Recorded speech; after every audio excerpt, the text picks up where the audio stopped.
क्योंकि उन्होंने बहुत बड़ी गलती किया है यहाँ पे। भारतीय जनता पार्टी अब कहीं पे नहीं है जी। और वो उसने हार मान लिया है। आप बोल रहे हैं कि सीता सोरेन ने जामताड़ा आकर के गलती कर दी। निश्चित तौर पे गलती किया और उनको नहीं आना चाहिए था।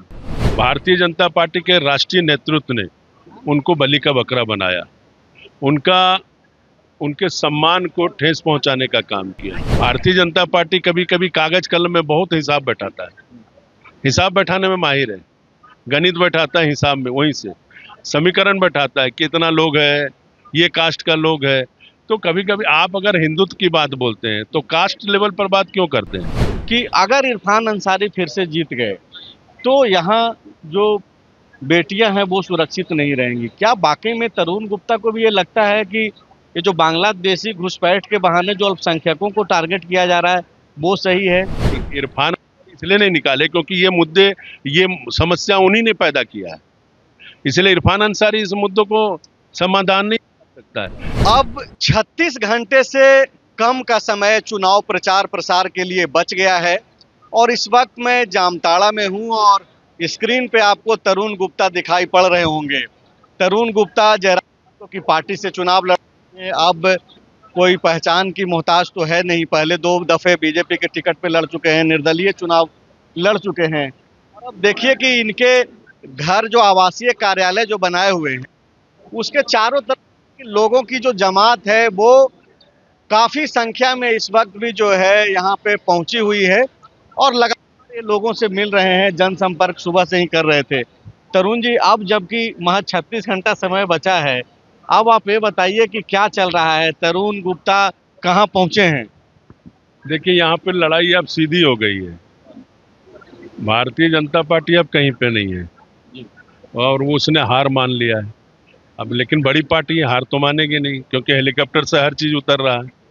तो लेकिन यहाँ का जनता मैंने उसको अब भूल गई है कि हमने कोई उम्मीदवार आया है, क्योंकि उन्होंने बहुत बड़ी गलती किया है यहाँ पे और उस गलती का परिणाम क्या होता है तो समय बताएगा। तो आप बड़ी बात बोल रहे हैं, आप बोल रहे हैं कि सीता सोरेन ने जामताड़ा आकर के गलती कर दी। निश्चित तौर पे गलती किया और उनको नहीं आना चाहिए था। राजनीतिक दृष्टिकोण से भारतीय जनता पार्टी के राष्ट्रीय नेतृत्व ने उनको बलि का बकरा बनाया, उनका उनके सम्मान को ठेस पहुंचाने का काम किया और निश्चित तौर पे ये चीजें जनता पार्टी के लोगों को नहीं करना चाहिए, क्योंकि जो लोकसभा में यहीं से 3 महीना पहले 36,000 वोट से हारती है, उसको पुनः यहाँ पर उम्मीदवार बनाना भारतीय जनता पार्टी का अच्छी सोच मेरे को समझ में नहीं आता। आप तो चूंकि बीजेपी में लंबे अरसे तक रहे हैं तो आप तो ज्यादा समझेंगे।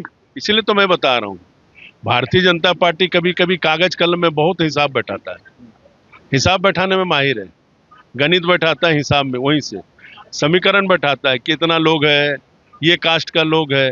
तो कभी कभी आप अगर हिंदुत्व की बात बोलते हैं तो कास्ट लेवल पर बात क्यों करते हैं? आप कहते हैं कि मैं हिंदू हूँ, हिंदू के बात पे वोट मांगते हैं, क्योंकि चुनाव आते ही आपको हिंदू समझ में आने लगता है। जब आप हिंदू की बात करते हैं तो कास्ट के हिसाब से टिकट क्यों वितरण करते हैं? आपको देखना चाहिए कि क्षेत्र में आपके कौन कार्यकर्ता काम कर रहा है, कौन जमीन से जुड़ा हुआ है। तो आप हिंदुत्व पे भी सवाल उठा रहे हैं। लोग तो फिर बोलेंगे कि तरुण गुप्ता जो है सिर्फ बीजेपी का नुकसान पहुंचाने के लिए इस तरीके से कर रहे हैं और इसका लाभ इरफान अंसारी को मिलेगा। नहीं नहीं नहीं, मैं हिंदुत्व पर सवाल नहीं उठा रहा हूँ, आप हमारी बात को नहीं समझ रहे। मेरा कहना है कि आप हिंदुत्व की बात करते हैं तो हिंदुत्व का मतलब सभी लोगों का समावेश, सभी टिकट जातियों के आधार पर। लेकिन टिकट बांटने समय आप जाति क्यों देखते हैं, जाति क्यों पूछते हैं? ये कौन सा आपने रणनीति बनाया है? अगर जात पात करने के, जाति के हिसाब से अगर आपको टिकट वितरण करना है तो फिर आप जात के हिसाब से ही नेता पैदा करिए। कार्यकर्ताओं को बता दीजिए पहले कि भैया आप नहीं काम कर सकते हो, हमको इस जात के हिसाब से यहाँ टिकट देना है। उसी जात का नेता को खड़ा करिए, उसी जात के नेता को प्रोडक्ट करिए आप 5 सालों तक। बीजेपी के नेता ये बोल रहे हैं कि अगर इरफान अंसारी फिर से जीत गए तो यहाँ जो बेटियां हैं वो सुरक्षित नहीं रहेंगी। क्या वाकई में तरुण गुप्ता को भी ये लगता है कि ये जो बांग्लादेशी घुसपैठ के बहाने जो अल्पसंख्यकों को टारगेट किया जा रहा है वो सही है? देखिए, ये सब बातें चुनाव के समय आता है और चुनाव के बाद ये मुद्दे को गौन कर दिया जाता है।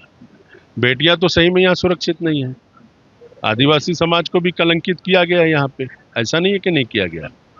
लेकिन इन मुद्दों की लड़ाई हम चुनाव के पहले क्यों नहीं उठाते हैं, क्यों नहीं इस मुद्दों को लेकर लड़ते हैं, सवाल ये उठता है। पॉलिटिकल मुद्दा नहीं है तरुण गुप्ता की नज़र में, ये सामाजिक मुद्दा है जिस पे काम होना चाहिए। ये पॉलिटिकल मुद्दा नहीं है। आप अगर घुसपैठ की बात बोलते हैं, आप यहाँ की बेटियों की माटी और बेटी की बात जब बोलते हैं, तो ये मुद्दा तो निरंतर का है, तो आप निरंतर के समय इन मुद्दों को क्यों नहीं उठाते हैं? लेकिन तरुण जी, जो सामाजिक मुद्दे हैं, राजनेताओं का काम तो वही है ना कि सामाजिक मुद्दों को प्लेटफॉर्म दिया जाए, और चुनाव सबसे बेहतरीन प्लेटफॉर्म है। नहीं, ये गलत प्रक्रिया है। जो मुद्दे, जो समस्याएं निरंतर चल रही है, आप बांग्लादेश से घुसपैठी की बात बोल रहे हैं, तो एक दिन में तो हुआ नहीं होगा, निरंतर प्रक्रिया चल रहा होगा, आ रहा होगा। आपका विजिलेंस क्या कर रहा था, आपका ब्यूरो क्या कर रहा था, आपकी कानून व्यवस्था क्या कर रहा था, आपने उस समय इनको जांच क्यों नहीं किया, इनको रोकने का काम क्यों नहीं किया? चुनावी मुद्दा आप मत बनाइए, इन समस्याओं का समाधान खोजिए। अगर यहाँ की बेटियों के ऊपर भी कुछ हो रहा है तो इनका समाधान न खोजना पड़ेगा, न कौन ढूंढेगा समाधान, कौन निकालेगा? इरफान अंसारी अब तक निकाल पाए? नहीं, इरफान इसलिए नहीं निकाले क्योंकि ये मुद्दे, ये समस्या उन्हीं ने पैदा किया है, इसलिए इरफान अंसारी इस मुद्दों को समाधान नहीं कर सकता है।